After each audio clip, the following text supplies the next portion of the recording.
Uma das perguntas que todo fã de One Piece já se fez é como Shanks perdeu seu braço para um mero rei do mar, mesmo sendo alguém tão poderoso e mesmo já possuindo uma recompensa de mais de 1 bilhão de berries na época. Ou seja, mesmo se ele se deixasse ser atacado, o mais provável é que um bicho que foi derrotado por um mero soco do Luffy mal conseguisse perfurar o seu corpo. E parece que essa desconfiança dos fãs realmente fazia total sentido, porque o fato de Shanks ter perdido seu braço lá no primeiro capítulo da história acaba de se conectar com um novo conceito introduzido mais de 1000 capítulos depois. E com isso, temos praticamente a confirmação de uma das maiores reviravoltas da história de One Piece. Só pode ser mentira um negócio desse, mas confia em mim que não é. Quer saber que história é essa? Então fica comigo até o final do vídeo para entender tudo nos mínimos detalhes. Porém, não antes você sabe de deixar o seu like logo no começo do vídeo e conferir a sua inscrição com o sininho ativado aqui embaixo, porque o meu haki da observação tá me dizendo que a gente vai chegar nos 900 mil inscritos ainda esse ano. Mas isso se você aceitar entrar pro meu bando. Vamos lá então, galera. Para aqueles que não sabem, originalmente na história de One Piece, Shanks nunca teria perdido o seu braço para aquele rei do mar. E Shiro Oda nunca teve a intenção de fazer com que Shanks sacrificasse o seu braço. Na verdade, um dos editores da Shueisha julgou que o início da série precisava de algo mais impactante, então o próprio Oda veio com a ideia de amputar o braço do Shanks. A partir disso, tomada essa decisão, surge então a seguinte pergunta: como alguém tão poderoso quanto Shanks teria perdido o seu braço para uma criatura tão fraca quanto aquela? Algumas pessoas podem argumentar que o Shanks ainda não era tão forte quanto hoje em dia, ou que ele deixou o seu braço ser arrancado para poder ensinar ao Luffy uma lição sobre os perigos do mar afora. Vamos lá, uma coisa de cada vez. Primeiro, vale lembrar como Shanks, mesmo ainda não sendo o imperador na época, era alguém com uma recompensa de mais de 1 bilhão de berries, sendo nivelada com as recompensas dos principais comandantes de Yonkou que vemos hoje em dia. Além disso,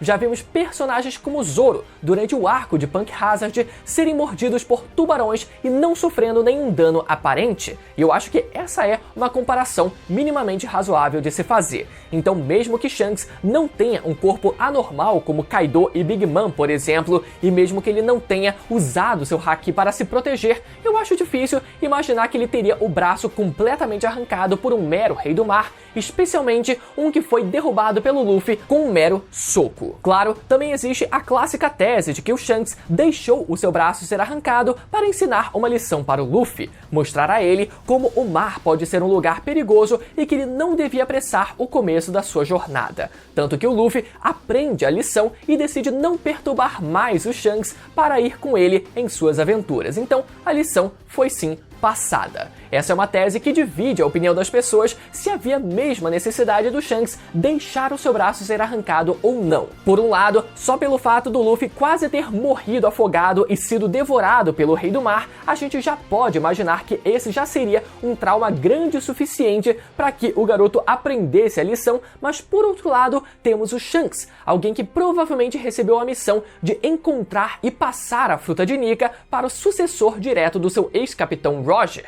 Então, agora que a fruta havia sido comida por essa pessoa, isso é um motivo grande o suficiente para que Shanks tenha arriscado a sua vida para salvar aquele garoto, independente dele ter sacrificado o seu braço de propósito ou não. Mas com as novas informações do mangá de One Piece, a primeira opção parece ter ganhado muito mais força, ou seja, que Shanks tenha sido obrigado a sacrificar o seu braço naquela circunstância. Vamos lá! No capítulo 1140 de One Piece, podemos ver os novos Cavaleiros Sagrados sendo invocados no país de Elbaf através de um círculo de invocação demoníaco. Durante uma conversa com o irmão gêmeo de Shanks, eles comentam que somente aqueles que possuem uma tal marca são capazes de passar pelo abismo, ou seja, pela passagem através do tal círculo de invocação usado por eles. E agora a gente se pergunta, que marca seria essa? Bom, podemos ver uma marca muito específica no braço esquerdo de um deles, que parece representar justamente isso que eles estavam falando.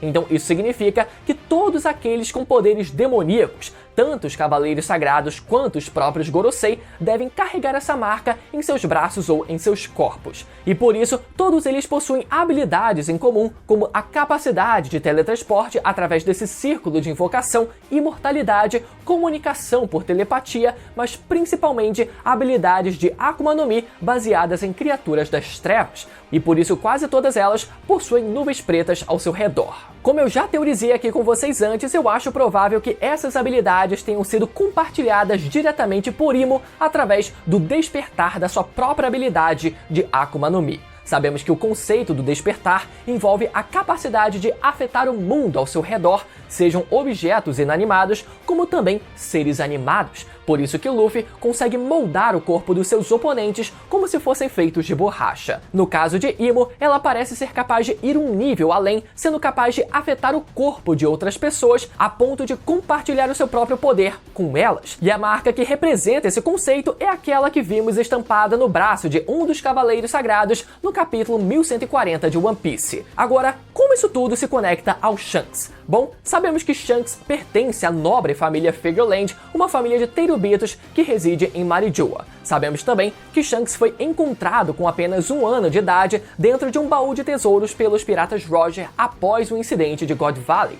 Ou seja, é possível que o bebê Shanks tenha sido colocado no baú para que ele não ficasse exposto e fosse protegido de toda a confusão que tomou conta daquela ilha. Já recentemente, descobrimos que Shanks chegou a voltar para a Terra Sagrada de Marijoa em algum momento da sua vida, mas preferiu viver como um pirata no fim das contas. Essa lacuna no passado de Shanks provavelmente se deu logo após o fim dos piratas Roger, já que o bando do Roger era considerado a sua família. Então, uma vez que ele perdeu essa família, faz sentido que ele tenha ido atrás da sua família de sangue. E pode ser que tenha sido nesse exato período que Shanks recebeu a marca de Imo. Sabemos que o irmão gêmeo de Shanks, Figureland Shamrock, possui essa marca e possui a Akuma no Mi do Cérbero em sua espada. Essa revelação fez ganhar ainda mais força a teoria de que Shanks possui a Akuma no Mi do Grifo em sua espada também. Recentemente eu fiz um vídeo falando sobre isso e no vídeo em questão eu argumento que em 2017, quase 10 anos atrás, nos foi revelado que a espada do Shanks se chama Grifon, fazendo referência à criatura chamada Grifo. Sabemos que o Grifo é um animal que simboliza força, poder, dignidade, proteção, justiça, luz e autoridade divina. E tudo isso casa perfeitamente com o que sabemos sobre o próprio Shanks. Além disso, o grifo é um símbolo da união entre espírito e carne, céu e terra e celestial e mundano, pois o grifo é metade águia, que é o rei dos animais que voam, e metade leão, rei dos animais terrestres, ou seja, muito parecido com o próprio Shanks, sendo ao mesmo tempo um pirata mundano e também um nobre mundial. Além disso, vocês já se perguntaram como Shanks foi capaz de produzir fogo a partir da sua espada no filme Red? Pois então, essa pode ser uma habilidade gerada justamente a partir dos poderes de um grifo. Isso porque grifos também são descritos como animais que possuem olhos como chamas. Mas mais do que isso, existem versões de grifos que são inteiramente cobertos de chamas. E uma dessas versões até virou uma carta de Yu-Gi-Oh! Chamada Grifo da Chama Nebulosa. Ou seja, um grifo de fogo aparecendo numa mídia japonesa. Então talvez essa seja a explicação para que Shanks tenha sido capaz de produzir fogo a partir da sua espada durante o filme Red, porque aquela seria uma das habilidades do grifo que habita a sua espada. Então, a partir dessa informação sobre o nome da espada e todo o seu simbolismo, surgiu a possibilidade da espada do Ruivo não ser apenas nomeada como um grifo, mas possuir o literal poder de um grifo, no caso, ser uma espada akumada. Quando Shanks oblitera o Stacy Kid, podemos ver um grifo enorme surgindo na cena do anime para simbolizar a força de sua espada prestes a entrar em ação pela primeira vez na história. Claro, foi só uma imagem alegórica para ilustrar a cena, mas algo que ainda pode ser que se torne real. Inclusive, já vimos espadas akumadas antes, como a do Spandan, que possui a fruta do elefante, então essa não seria a primeira vez. Mas a principal pergunta desse vídeo é como Shanks teria adquirido esse poder?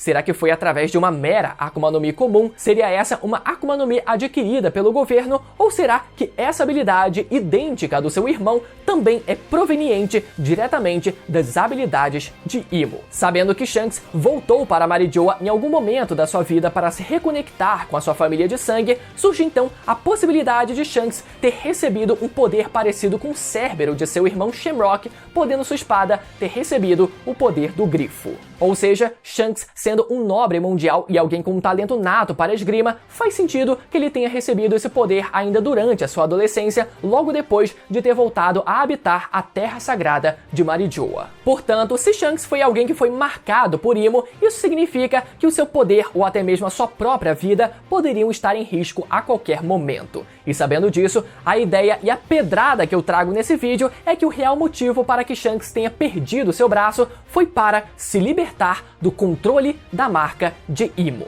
Isso, inclusive, pode ter resultado não apenas na libertação do controle de Imo sobre Shanks, mas também na permanência dos poderes concedidos por Imo no corpo ou na espada de Shanks. Ou seja, o braço esquerdo que carregava a marca cancelou o controle de Imo sobre a vida e o poder de Shanks, ao mesmo tempo que também cancelou a possibilidade de Imo revogar os poderes concedidos ao Shanks para si. Isso quer dizer que os poderes concedidos ao Shanks continuam gravados no corpo do Shanks e não podem mais ser revogados. É por isso que até os dias de hoje, Shanks possui habilidades do fogo de um grifo, é por isso que Shanks é capaz de se teletransportar pelo mundo e é por isso que Shanks precisou sacrificar o seu braço contra o mero rei do mar no East Blue. Bom, essa é a teoria. Que pedrada, hein, galera? Que pedrada. Eu realmente tô achando que o Oda ele vai meter esse retcon bonito na origem do Shanks e eu nem tô zoando. Agora, só esclarecendo algumas possíveis dúvidas. Mas, Brunão, se o Shanks voltou para Marijoa logo após a morte do Roger,